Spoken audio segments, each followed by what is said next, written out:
It's one of my colleague's last days on Friday. 3 years ago, when he first joined the team, one of his introductory tasks was to implement this steering wheel, which we use to control various things in one of our test applications. It became a bit of a pet project for him, so my boss asked me if I could make something like it on my 3D printer as part of his farewell gifts. I figured I could probably do something, but I wasn't entirely sure what, so you'll see in this video I've got a couple of things on the go at once. I printed these small steering wheels in two halves, thinking that it would be child's play to just glue the two halves together afterwards. But after a couple of failed attempts, I realised it was slightly trickier than I imagined to get them lined up before the glue set. In the end, I found a sellotape hinge on one side made it possible to get the two ends together.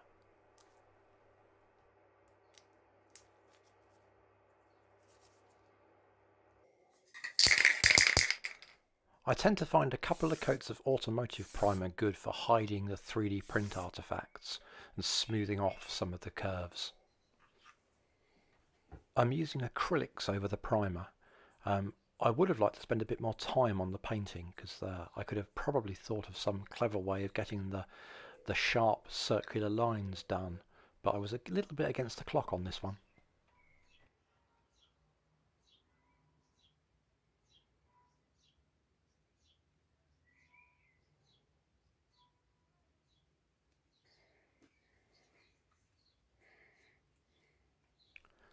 I was very pleased with my colour matching on this one.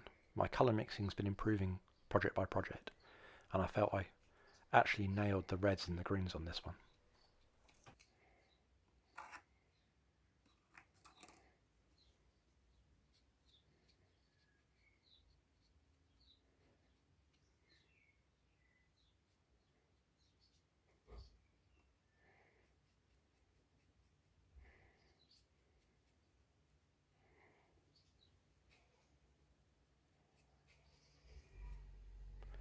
I'm applying a couple of coats of clear coat lacquer on top of the painting.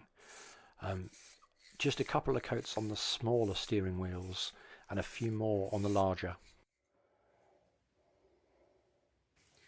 So I have my painted and lacquered steering wheel 3D print in here. I'm going to try and do my first ever resin pour. See what happens. I have a backup because I'm not expecting this to work first time, but it would be lovely if it did. My main thing is I'm not sure if this steering wheel is going to float. Also, I'm not sure if the colours are going to run or if the colours will stop the resin from hardening.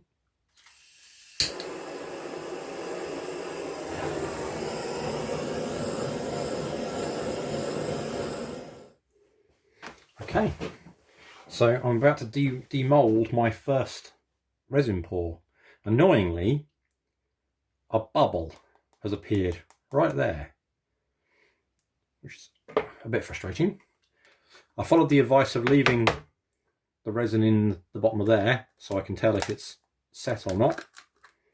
Let's see if we can demold this. I'm expecting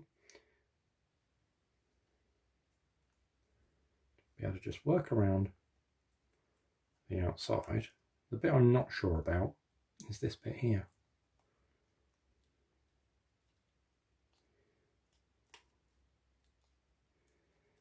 It feels like the resin will have shrunk and captured that quite considerably. But maybe these molds are hardier than I think. It's not like I need to worry too much about it. Oh, there we go. It doesn't even need a recoat. Aside from the big bubble, that's actually worked out really rather well. I overfilled the mould and it's left it with this sharp, not sharp because I sanded it down, but there was a sharp edge here and a noticeable dip in the middle. So I've started a new one. I'm going to keep an eye on it for bubbles. I've not filled it as full, so hopefully it won't come up with this raised edge. But this one is good enough. This would do if I can't get the next one better. I learnt a couple of things from my first attempt. had to check it for bubbles more frequently. Oh, it seems to be a bit stuck there. Might be where I slightly overheated the mould. A little bit less silica on the mould than I would like. Yay, look at that. Okay, so this one has got a bit of an edge to it, but it's less cupped than the first one. It doesn't have as many bubbles in. It doesn't have as much dust on it. Just need to tidy that edge. Thank you for watching and stay safe.